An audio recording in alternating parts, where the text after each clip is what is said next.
জয় গুরু। নমস্কার সবাইকে। আশা করছি গুরুর কৃপায় সবাই ভালো আছেন, সবাই ভালো থাকেন, সেটাই কাম্য। গুরু যেন সবাইকে ভালো রাখে সে আশাই ব্যক্ত করি। সেই সাথে আমার জন্য একটু আশীর্বাদ করবেন গুরু যেন আমাকে, আমার এই স্থলদেহকে ভালো রাখে। সেই সাথে আমার চ্যানেলে যারা আছেন সবাইকে সুস্বাগতম এবং সবার প্রতি আমার কৃতজ্ঞতা জ্ঞাপন করছি। তো আমি প্রথমে একটা কথা বলে নিই, অনেকেই অনেক বিষয়ে আমাকে কোশ্চেন করেন, কমেন্টস করেন। তো তার অধিকাংশ কোশ্চেন এবং কমেন্টসের উত্তর অলরেডি আপনি আমার ভিডিওতেই খুঁজে পেয়ে যাবেন। তো এখানে অনেক ধরনের ভিডিও আছে, সেগুলো খুঁজলে আপনি পাবেন। অনেকে অনেক বিষয়ে ভিডিও বানানোর জন্য বলেন, বাট সেগুলো অলরেডি আছে। তো এটা হলো মূল বিষয়। আরেকটা বিষয় যেটা আমি বলবো আপনাদেরকে এখন, যে আপনারা জানেন আমি ল্যাব ক্লাস করি, ল্যাব ক্লাস চলমান। সেই সাথে যারা ল্যাব ক্লাস করতে চান তাদেরকে বলবো যে আপনারা ডেসক্রিপশনে নাম্বার দেওয়া আছে, ফেসবুক পেজের লিঙ্ক আছে, সেখান থেকে আমার সাথে যোগাযোগ করে নেবেন।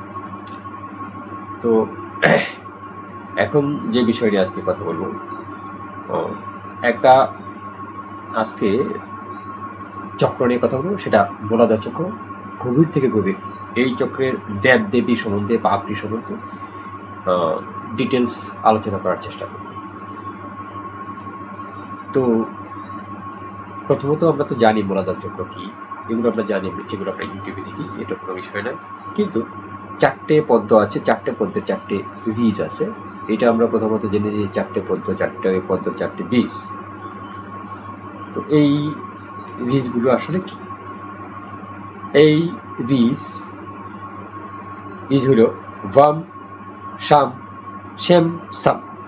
কি বললাম? ভাম, শাম, শ্যাম, সাম। এই চারটে বীজ আমরা বেশিরভাগ ক্ষেত্রে তো এগুলো হিন্দিতে লেখা দেখে থাকি। এই হলো এই চারটে বীজ, মানে যে চারটে যে পাপড়ি আছে, চারটে যে দল আছে, চারটে দলের এই চারটে বীজ। তো চারটে বীজ তো পেলাম।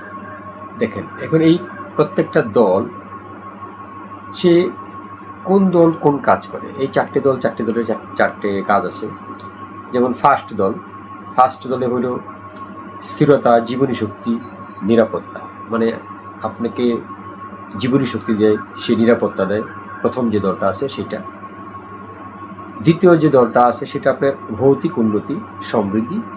এই ভৌতিক উন্নতি এবং সমৃদ্ধি আপনাকে দ্বিতীয় দল প্রদান করে। একটু একটা জিনিস লক্ষ্য করে দেখেন, এখানে কিন্তু এক একটা দল এক একটা কাজ করতেছে।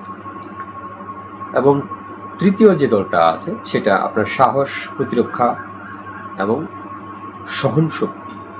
সাহস যোগায় আপনাকে প্রতিরক্ষা সে দান করে এবং সহন শক্তি সে যোগায়। এবং চতুর্থ যে দলটা আছে সেটা হলো আপনার জ্ঞান, স্মৃতি এবং চেতনার যে জাগরণ, সেটা আপনাকে দেয়। তাহলে আমরা পেলাম চারটে দল চার রকমভাবে কাজ করে। তো এই বিষয়টা যখন আপনি ডিপলি বুঝবেন, তখন আপনার মনে করেন আপনি দল বুঝে, যে কোনটা ফার্স্ট দল, কোনটা সেকেন্ড দল, কোনটা থার্ড দল বুঝে আপনি সাধনা করবেন। তো এই তো গেল বিষয়। এটা তো সবাই মোটামুটি আমরা জানি যে মূলাধার চক্রে চারটে দলের চারটে পাপড়ি, সেগুলো আমরা জানি এবং এগুলো আমরা পেয়ে থাকি। এখন সবচেয়ে ইম্পর্টেন্ট বিষয় দেখুন, এই যে দল বা এই যে চক্র, এই চক্র আসলে নিয়ন্ত্রণ করে, ওখানে দেবী শক্তি আছে। ঠিক আছে? যেমন এই মূলাধার চক্র, এটাকে কিন্তু নিয়ন্ত্রণ করে আপনার ডাকিনী শক্তি। ডাকিনী শক্তি মূলাধারকে নিয়ন্ত্রণ করে। আপনি যদি ডাকিনীর তপ আপনি করেন, ডাকিনীর আহ্বান করেন, ডাকিনীর যে ধ্যান আছে, সেই ডাকিনীর যদি আপনি ধ্যান করেন, তাহলে কিন্তু আপনার মূলাধার চক্র অ্যাক্টিভ হবে। এবং যাদের এই ভয় আছে, সাহস কম আছে, তাদের কিন্তু যে প্রবলেমগুলো সেগুলো কিন্তু ঠিক হয়ে যায়। দেখো প্রবলেম বিষয়ে আমি অনেক ভিডিও দিয়েছি। তো কি হলো বিষয়টা, বিষয়টা হলো ডাকিনী নামক যে শক্তি আছে সেই শক্তি কিন্তু এই মূলাধারকে চালায়, বলতে গেলে মূলাধারকে চালায় এই ডাকিনী শক্তি। তো এটা আসলে মহাশক্তিরই একটা আমাদের যে মহাশক্তি আছে সেই মহাশক্তির একটা শক্তি হলো এই ডাকিনী শক্তি। তো ডাকিনী শক্তি এটাকে তো চালায়, কিন্তু আমি যদি স্পেসিফিক মনে করেন, স্পেসিফিক যদি আমি এক একটা দলকে সাধনা করতে চাই, ঠিক আছে, এক একটা দলকে সাধনা করতে চাই, সেই প্রত্যেকটা দলেও একটা করে শক্তি আছে, মানে একটা করে দেবী শক্তি আছে, প্রত্যেকটা দলেও একটা করে দেবী শক্তি আছে। এটা হলো আরেকটা মানে খুব জটিল বিষয়, প্রত্যেকটা দলে একটা করে দেবী আছে। তো সেই দেবীগুলো কী কী, সেই দেবীগুলো কী কী, তো এটাও একটা কথা থাকে, সেই দেবীগুলো কী কী। তো দেখেন এখানে একটা দেবী আছে, ঠিক আছে, যেটা বরদা নামে পরিচিত, বরদা।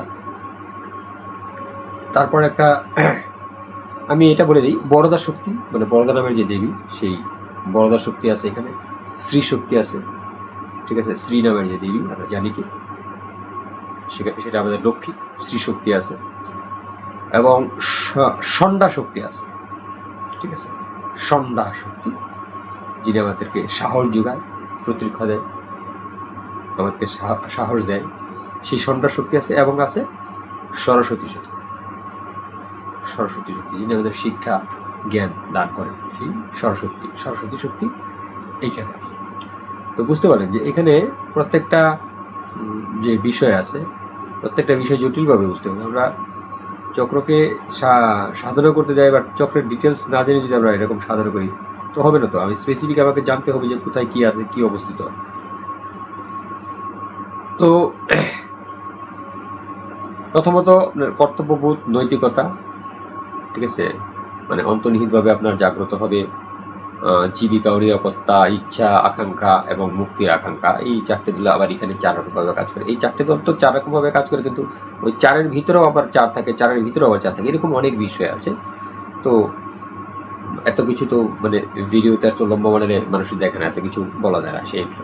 কিন্তু একটা মুখ্য বিষয় হলো এর মূল যে বীজ সেটা কিন্তু লাম বীজ। তো এই লাম বীজকে আপনি জপতে পারেন। লাম বীজ জপতে কী হবে, আপনার পৃথিবী তত্ত্ব জাগ্রত হয়ে যাবে এবং এই চক্রও ঠিক হতে থাকবে, ঠিক আছে, পৃথিবী তত্ত্ব জাগ্রত হবে এবং এই চক্র ঠিক হতে থাকে।